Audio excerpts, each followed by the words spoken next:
Olá pessoal, Marcelo Sanches aqui com vocês, mais uma edição do Discografia Comentada dos Beatles.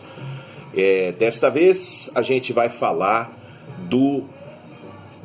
da última turnê da banda em 1966. Eu ia falar do fim dos Beatles, claro que não é fim dos Beatles, né? Mas foi, de certa forma, o fim de uma época muito importante, o fim de uma fase, né? Que foi justamente a das turnês, da Beatlemania, né? Aquela loucura, aquela gritaria, aquela histeria. A verdade, indo direto ao ponto, é que os Beatles não estavam mais afim de toda aquela confusão, né, que significava a Beatlemania, as turnês, as apresentações em televisão, as entrevistas, a fuga dos fãs, o atropelo nos hotéis, etc. e tal. Eles não estavam mais afim disso. Conforme a gente falou na edição anterior do vídeo do Revolver, os Beatles estavam cada vez mais interessados em aprimorar a música deles, né? E eles estavam plenamente conscientes de que eles estavam fazendo uma opção bastante arriscada na concepção da indústria fonográfica na ocasião, né? Ou seja, eles estavam arriscando deixar de ser uma banda que vendia milhões e milhões e milhões de discos, gravando canções que eram lindas, maravilhosas, né? Mas eram, assim, vamos dizer, uma fórmula. Elas possuíam uma fórmula já bastante definida, simples, que tinha um público certo para agradar, né? Mas eles estavam arriscando mexer com isso, né? Superar essa condição e partir para um tipo de música mais sério, como a gente falou nos vídeos anteriores. Ou seja, eles estavam se aprimorando no estúdio, né?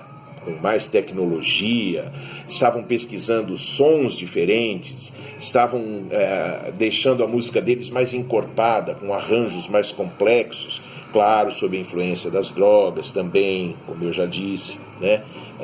Naquela ocasião as drogas eram um caminho, eram um recurso criativo, né? Evidentemente não como a gente vê hoje em dia, que é por banditismo. Enfim, os Beatles estavam nessa barca, nesta saudável barca, e eles estavam de saco cheio de tocar ao vivo. Então eles gravaram o Revolver, passaram lá 3, 4 meses no estúdio, né, compondo, experimentando, inovando a música deles, e o Brian Epstein chegou uma hora e falou: rapazes, temos que fazer mais uma apresentação ao vivo, já passou da hora, os Beatles precisam voltar para a estrada. Tá.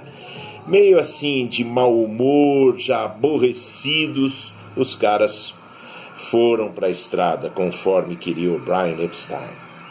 E eles começaram essa turnê de 1966, eu até anotei aqui, começaram em Munique, no dia 24 de junho, né? Depois passaram por Hamburgo, que foi a cidade no começo da carreira deles que abriu espaço, além de Liverpool, né? Eles tinham muitos amigos lá, o Klaus Voormann, que acabou fazendo a capa do Revolver, por exemplo, a Astrid, que tinha sido a namorada do Klaus Voormann depois do Stu Sutcliffe. O Stu morreu, a Astrid ficou por lá mesmo. Enfim, quando os Beatles voltaram a Hamburgo, foi um reencontro muito interessante. Depois eles fizeram algumas poucas apresentações, né? Até o dia 26, foram basicamente 3 dias de apresentações na Alemanha, né? Eles tocavam no período da tarde e à noite, normalmente, né? Era assim que funcionava, um show de meia hora. Depois eles foram para o Japão, e no Japão eles também fizeram 5 apresentações, né? Finalmente, eles terminaram a excursão nos Estados Unidos, onde ficaram do dia 12 de agosto até o dia 29 de agosto, quando eles tocaram em São Francisco, fizeram a última apresentação deles ao vivo, num palco para um grande público, né? Em 69 eles tocariam no teto, a gente vai falar disso na ocasião. Mas o dia 29 de agosto foi o último show em São Francisco. E é o seguinte, gente, alguma coisa já estava azedando na Beatlemania naquela ocasião, né? Os Beatles tinham começado a dar entrevistas assim mais polêmicas, começaram a falar de alguns assuntos mais delicados, como por exemplo de religião. O John deu uma entrevista para Maureen Cleave na Inglaterra, eu acho que foi no começo de 66, e ele falou lá assim meio que sem prestar tanta atenção nas palavras, ele comentou que os Beatles e a cultura pop eram naquela altura algo assim que fazia páreo com a prática religiosa, com as religiões. E ele deixou escapar um comentário lá que os Beatles de repente eram mais populares que Jesus Cristo, né? Bom, isso passou batido pela Inglaterra lá, ninguém deu muita bola para isso, mas quando foi publicado nos Estados Unidos, alguns meses depois, antes da turnê, foi um alvoroço. Nos Estados Unidos todo mundo é meio fanático mesmo, né? E aí foi assim, muitos DJs pelo país afora começaram a falar mal dos Beatles, que eles diziam que eles eram mais populares que Jesus Cristo, que o John Lennon tinha dito isso, que Cristo que o cristianismo ia desaparecer. O John falou isso mesmo, né? Que ele achava que um dia o cristianismo ia desaparecer ou perder muita força, né? E isso bateu lá nos Estados Unidos de uma forma terrivelmente negativa. Então, assim, foram milhões de discos dos Beatles queimados em praça pública, né? Como eu disse, DJs, programas de televisão falando mal dos Beatles, ironizando, né? E a Ku Klux Klan, né? A ultra, hiper, super reacionária organização americana, né? Começou a fazer uma campanha contra os Beatles. Quando se anunciou que eles iam se apresentar por lá, a Ku Klux Klan fez algumas ameaças, né? Tem uma entrevista famosa de um sujeito da Ku Klux Klan que aparece na televisão, ele falando assim, eu não sei, pode acontecer alguma coisa, e a gente está vendo, né?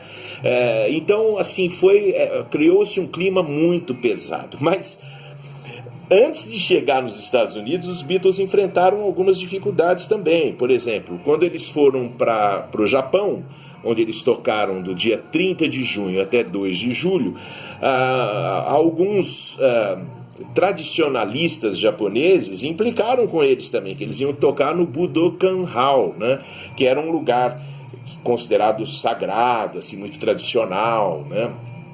De práticas culturais japonesas, eu acho que de lutas marciais, eu não sei se mais práticas, né, algum tipo de culto, enfim, era um lugar sagrado.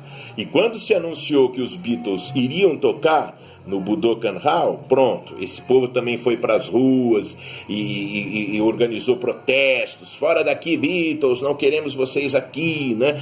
Então quando eles chegaram no Japão, eles tiveram que ficar dentro do hotel, eles mal podiam sair, porque a polícia, preocupada com algum tipo de atentado, também montou um super esquema, né, para que os Beatles não saíssem do hotel, né?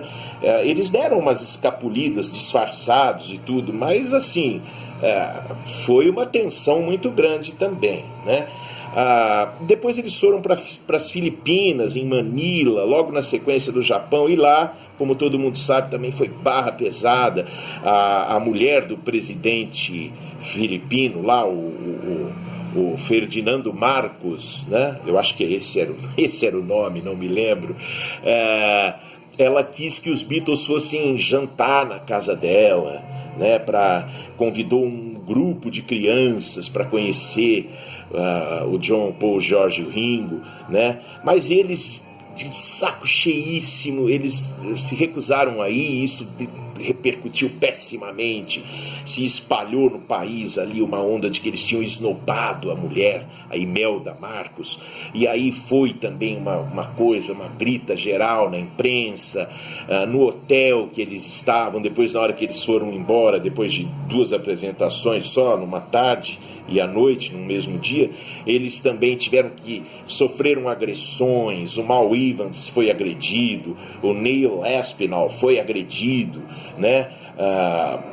o Mal Evans, inclusive, chegou a pedir para que alguém se despedisse da mulher dele lá, quando alguém chegasse em Londres, alguém da equipe dos Beatles, porque na hora que eles estavam dentro do avião, já depois de terem tomado safanões no aeroporto, aí o Mal Evans foi chamado para fora, porque tinha dado um problema com os passaportes. Aí ele falou: pessoal, olha, eu vou, não sei se eu volto.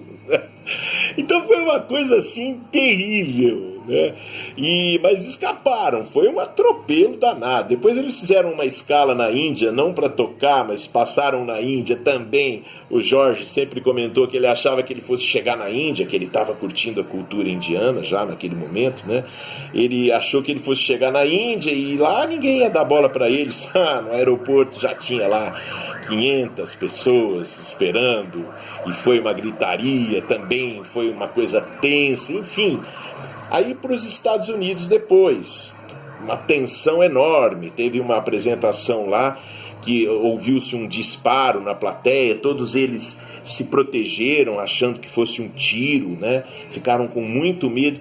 Enfim, essa parte foi terrivelmente tensa, essa pequena turnê que eles fizeram de junho até, somando tudo, até a 29 de agosto, quando eles se apresentaram em São Francisco, né? Bom, agora vamos à parte técnica, à parte musical, né? Que é a que mais interessa nesse momento. Eu estou mostrando aqui para vocês esse disco, que é um bootleg, não é obviamente um disco oficial, mas é um bootleg que para os colecionadores é considerado como quase como se fosse um disco oficial, porque ele foi gravado com uma ótima qualidade de som, porque foi gravado no Japão, né, nas apresentações, em uma das apresentações que eles fizeram lá, e se não me engano a Sony estava testando um equipamento para gravação de apresentações ao vivo, e os Beatles foram meio que uma cobaia, né? Por que eu escolhi esse disco? Como se ele fosse mais uma parte, uma sequência da discografia oficial dos Beatles, porque ele é o documento que existe, vamos dizer assim, ele é meio oficial. Ele saiu em vídeo no Japão ao longo dos anos, foi lançado em VHS, depois em DVD, sempre meio que assim, entre oficial e clandestinamente, né? Os Beatles lançaram alguns trechos, algumas músicas no Anthology, né? Isso saiu em disc laser no Japão também, né? Enfim, é um raro show gravado com boa qualidade de áudio e de imagem que mostra os Beatles em 1966. E, gente, eu vou dizer uma coisa, para a gente conseguir ouvir esse show, esse disco, é preciso ser muito bitomaníaco mesmo, precisa ter muita boa vontade. Por quê? Bom, os Beatles já estavam de saco cheio de tocar ao vivo, isso eu repeti bilhões de vezes já. E eles simplesmente, nessa turnê, eles não ensaiaram. Eles se apegaram a um repertório já ultrapassado, vamos dizer assim. Naquela altura eles já tinham lançado o Rubber Soul e o Revolver. Para você ter, não, o Revolver ia sair, né? O Revolver ia sair em agosto. Eles não chegaram quando eles tocaram no Japão, na turnê, enfim, o Revolver não tinha saído ainda. Então eles não tocaram nada do Revolver. Tocaram Paperback Writer, agora saiu, ao vivo, mal e porcamente, diga-se de passagem, né? Que tinha sido lançada em single, foi uma música gravada nas sessões do Revolver, juntamente com Rain, que saiu no lado B, né? Que também eram músicas assim, já com uma sonoridade como no Revolver, né? Bastante avançada, né? Paperback Writer tinha um back vocal já mais elaborado, né? Rain tinha aquela história da guitarra tocada ao contrário. Enfim, o fato é que os Beatles não podiam tocar ao vivo o que eles estavam fazendo no estúdio, nem que eles quisessem, porque não tinha equipamento desenvolvido para tal, né? O fato é que eles foram tocar as mesmas músicas de sempre. O repertório do show era Rock and Roll Music, She's a Woman, If I Needed Someone, que era do Rubber Soul, né? Day Tripper, que também era a música da época do Rubber Soul, do compacto lançado junto com o Rubber Soul, Babies in Black, I Feel Fine, eram números que eles já tocavam desde 65. tocavam Yesterday, mas tocavam com a banda, num arranjo assim que qualquer banda de bar aqui em São Paulo, já nos anos 80, tocava melhor que os Beatles, por essas bandas terem mais equipamento, tocarem com mais vontade, enfim. I Wanna Be Your Man, Nowhere Man, que também era uma música do Rubber Soul que eles tocaram nessa turnê, Paperback Writer, como eu já disse, e eles encerravam com I'm Down ou Long Tall Sally, né? No Japão eles terminaram com I'm Down, né? Mas assim, gente, quem ouve esses shows percebe que eles estão tocando absolutamente desinteressados de fazer uma boa performance.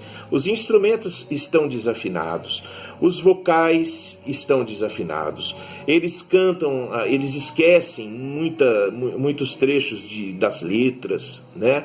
Enfim, na hora do back vocal do Day Tripper, por exemplo, que é uma coisa assim, bem elaborada em estúdio, eles fizeram um baita trabalho no estúdio, no back vocal de Day Tripper, você vê que assim, é triste de ouvir a desafinação nessa hora, né? Os solos de guitarra do George são paupérrimos aqui. Ele reproduz mais ou menos o que ele tinha feito no estúdio, mas assim, não é. Você sente que não tem feeling ali. Você percebe que não tem feeling, né? Enfim, eles não estavam com vontade de tocar ao vivo. Essa era a questão. E tocaram. Claro que a gente que é bitomaníaco ouve, e dependendo do dia e dos nossos humores, a gente até ouve com uma boa vontade, porque afinal são os Beatles tocando ao vivo ali em 1966, já são shows mais raros, né? E, enfim, é preciso se ter muita boa vontade para isso, né? O showzinho que eles fizeram melhor, eu acho que foi o show no Shea Stadium, que eles voltaram no dia 23 de agosto de 66. Eles tocaram no Shea Stadium outra vez. Em 65 tinham 55 mil pessoas no show. Em 66, por causa do burburinho todo, tinham 44 mil pessoas, ou seja, 11 mil pessoas a menos, mas mesmo assim, lotadaço, né?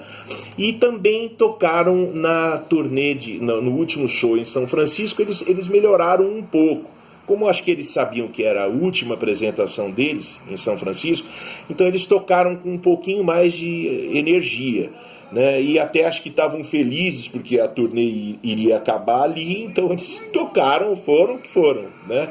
E tocaram melhor do que, por exemplo, tocaram no Japão. Mas como a gravação do Japão é uma boa gravação, de boa qualidade de áudio, eu escolhi incluir esse disco aqui na nossa série de discografia comentada dos Beatles. Saíram várias edições desse disco, bootlegs, né? Essa aqui é a mais famosa. Ela foi lançada em 1975 no mercado negro, né? E os colecionadores passaram a ter acesso a esse material a partir de 1975. Está aqui a contracapa, né? Uma foto dos Beatles no Budokan. A foto da frente não é de 66, é de 64, enfim. Mas é um disco histórico para os colecionadores porque ele representa realmente aquele momento dos Beatles no palco, ou seja, eram uma banda no palco, né? E eram outra banda no estúdio, conforme a gente vem acompanhando aqui através do Rubber Soul, do Revolver, enfim. Então, foi o fim de uma era, gente. No voo de volta para Londres, depois do show em São Francisco, o George Harrison comentou: é isso aí, eu não sou mais um Beatle. Claro que ele estava meio que fazendo uma espécie de desabafo. Ele não era mais o Beatle dos Beatles que se apresentavam ao vivo, que eram os Beatles da Beatlemania, né? Foi um ponto final numa época, numa primeira fase, né? O Revolver já tinha anunciado uma mudança muito grande e importante na musicalidade da banda, e o Sgt. Pepper's, meses depois desse show do Japão, já viria dizer mais ainda, né? Bom, gente, eu acho que é isso que eu tinha para falar dessa fase, desses shows, né? Realmente não é um tipo não é uma das fases dos Beatles no palco que a gente gosta de ouvir mais, mas acho que é interessante. Quem ainda não conhece essa gravação, é importante que conheça, porque é um documento importante na história da banda, né? O fim das apresentações ao vivo e de como os Beatles realmente não curtiam mais tocar nesse esquema, né? Gente, eu vou ficando por aqui. O próximo programa pretendo falar do The Family Way, o primeiro disco solo de um Beatle, do Paul McCartney, né? Também vou falar do A Collection of Beatles Oldies, mas acho que num próximo programa também. Enfim, ainda tem aí algumas coisinhas pra gente lembrar antes do Peppers, né? Valeu, pessoal! Curtidas, por favor, inscrição, por favor. Conheçam o meu link, você que é colecionador dos Beatles, eu tenho muita coisa. ginger3003.mercadoshops.com.br. Eu vou ficando por aqui e daqui a uma semaninha, ou a qualquer momento, com as curiosidades sobre os Beatles, eu estou de volta aqui no canal. Valeu, gente!